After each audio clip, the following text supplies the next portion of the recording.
Okay, so you probably heard this already, but PlayStation just announced that they are ending production for all physical copies of their games starting in January of 2028. This is from Discussing Film. From that date, new games will be available in digital formats only. So Discussing Film actually blocked me, which is kind of sad. But this is their blog post from PlayStation, their official announcement. Physical disc production ending in January 2028 for new games releasing on PlayStation consoles. In response to shifting trends in consumer preference, new games will be released on PlayStation Store and at retailers in digital formats only. As consumer preferences and the broader entertainment industry continue to shift away from physical discs to digital, physical disc game disc production for all new games releasing on PlayStation consoles will be discontinued starting January 2028. Can you make the font bigger? The font. Don't zoom in like that. Like, go into the settings. Okay, never mind. Okay, we'll figure it out later. This is a natural direction for Sony Interactive Entertainment to adapt to consumer trends as the general preference for digital media significantly outpaces physical discs. This transition will enable us to align more closely with how most of our community prefers to access and play games today. We'll continue to prioritize our resources to drive innovation in how players can access games and provide choices as to where players prefer to purchase new games, whether that's at retailers or PlayStation Store. We remain committed to delivering a world-class gaming experience to our fans, and we thank you for our continued support. You will own nothing and be happy. Famous Klaus Schwab of the World Economic Forum telling you that you will own nothing and you will be happy. This is absurd. This is such absurd. We won't own anything. If the only thing that you own are digital assets that a company can take away at any time for any reason, you don't own anything. This is dystopian. You might say, oh, it's just video games. Why are you freaking out so much? Do you not remember when PlayStation revoked the licenses of over 500 digital movies people paid for and they got no refunds? Literally. Even when it comes to microtransactions and digital assets, if I'm playing Fortnite, I have tons of skins, weapons, back blings, shoes, jam tracks. If Fortnite decides that I violated the terms of service, they ban me. And everything that I bought with all my V-Bucks goes away. You will own nothing and be happy. This is the society we're moving towards. Think about even the Steam console. It is basically a subpar PC priced at over $1,000, where the only thing that you will own when it comes to games on that console are digital copies. But these digital copies aren't the game itself. The companies can revoke it at any time for any reason. You only own the licenses. And if you buy the license and for some reason PlayStation, Sony, Nintendo, any of these gaming companies decide that we're just going to take it away from you, there's nothing you can do about it. It's crazy. And that's why, for me, I'm against pirating. I say pirating is stealing. As a Christian, stealing is bad. But if you don't actually own it, then is piracy stealing at that point? Like you're incentivizing the worst kinds of behavior on the internet to proliferate because of this. So if you don't actually truly own the game, then pirating the game, can you say it's stealing? Now, you can probably say, yeah, it's stealing from that company, but then you can't even own anything at this point. How ridiculous is that? So people are freaking out and saying that this goes against what gamers want. But here is the truth nuke. They're doing this, like they said in the article, because of changing consumer trends. Think about the amount of money that gamers put in for microtransactions, for DLCs and additional content. Think about GTA 6. The pre-orders just came out. They said they're not going to have physical copies of GTA 6. The millions upon millions of people who pre-ordered. What? Oh, what season pass? Oh, yeah, like battle passes too. Think about how many people buy battle passes constantly. You think, and so there's a section of the internet that says, oh, if gamers just rose up and spoke with their dollar, voted with their dollar, things would change. The reality is, no one's voting with their dollars because most gamers don't care. The average gamer is just buying what they want to buy and buying through means that are convenient. Yes, people like you and me probably have tons of physical copies of our games, and I value that. Every time I can for a new game, I don't get a digital copy. I buy the physical copy if it's available.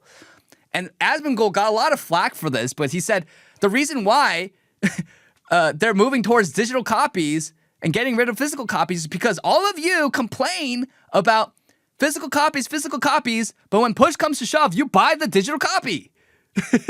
And a lot of people got mad at him for it, but it's an objective fact that most gamers today are buying digital copies. Steam is outpacing traditional current-gen consoles for most users. Most gamers are now playing through Steam. Most people are buying their games through digital means. And I guarantee you, the people complaining are also, they have tons of games through Steam. So, the people who control the levers of power and create the products, yeah, they're the only ones who can actually control what's going on.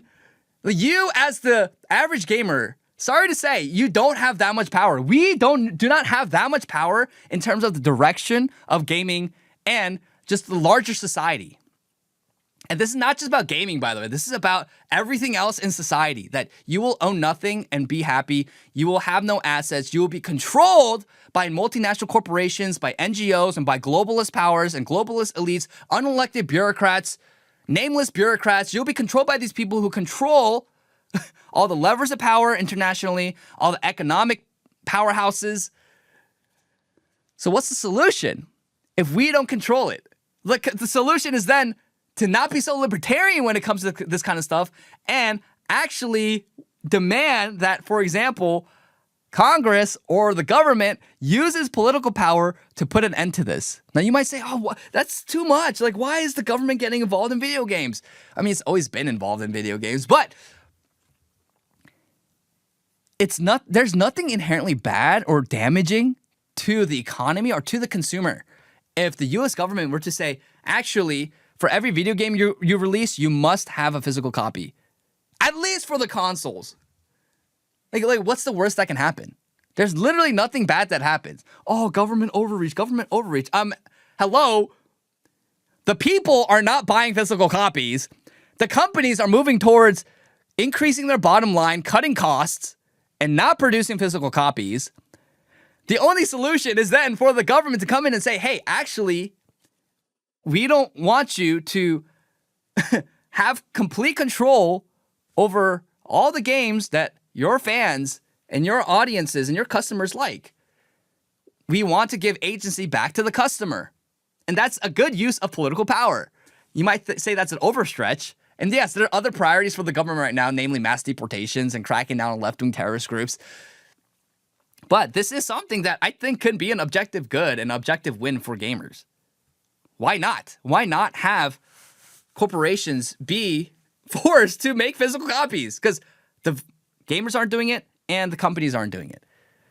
So to understand that gamers need to be a little more, they have to be less scared of being authoritarian and be okay with leveraging political power to get to a place of sanity and protect things that you love. Because, yes, like opening a game disc now, you look and it's just empty. It's just a digital code to redeem the game online. You don't own anything. And so the reality is, yeah, gamers are getting dumber. People are getting dumber and easier to control. And people are willing to give up less ownership and be put on the leash as long as they're entertained and can play the game. That's a reality. That's a truth, Nuke, that people need to swallow. So it's kind of sad, man. Like you'll never be able to resell a game.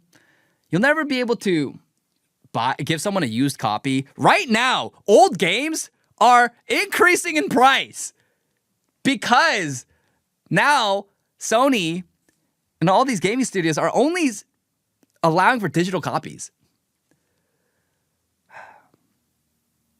You know that word goy?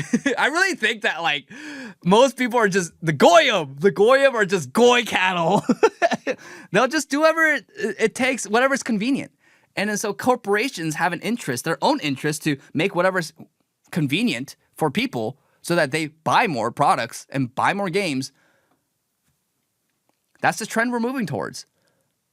Now, look at this guy. This guy blocked me, but he said, Sony is currently charging $70 for God of War Ragnarok digitally. It is $32 at Walmart. The game is 4 years old. People will no longer have options after 2028 and will have to go directly to Sony's digital storefront and pay whatever PlayStation says. Yeah, and that's a problem.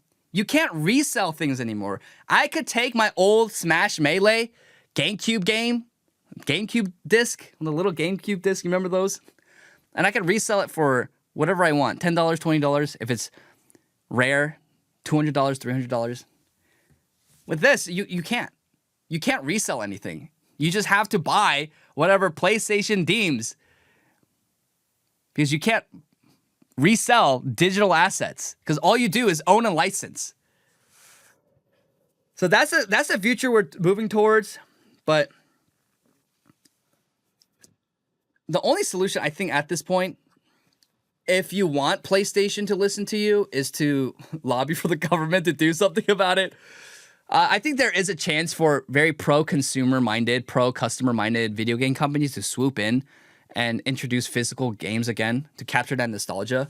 But the reality is, small gaming studios and companies won't be able to capture the prestige and have the leverage that companies like Sony and Nintendo do, because, prestige, recognition, those things matter, and those are cultivated over years, and these companies have been cultivating over decades. If you have a random gaming studio come out of nowhere, and like no one's gonna know, the average person's not gonna know, but the average person knows PlayStation, Xbox, they know Sega and Nintendo,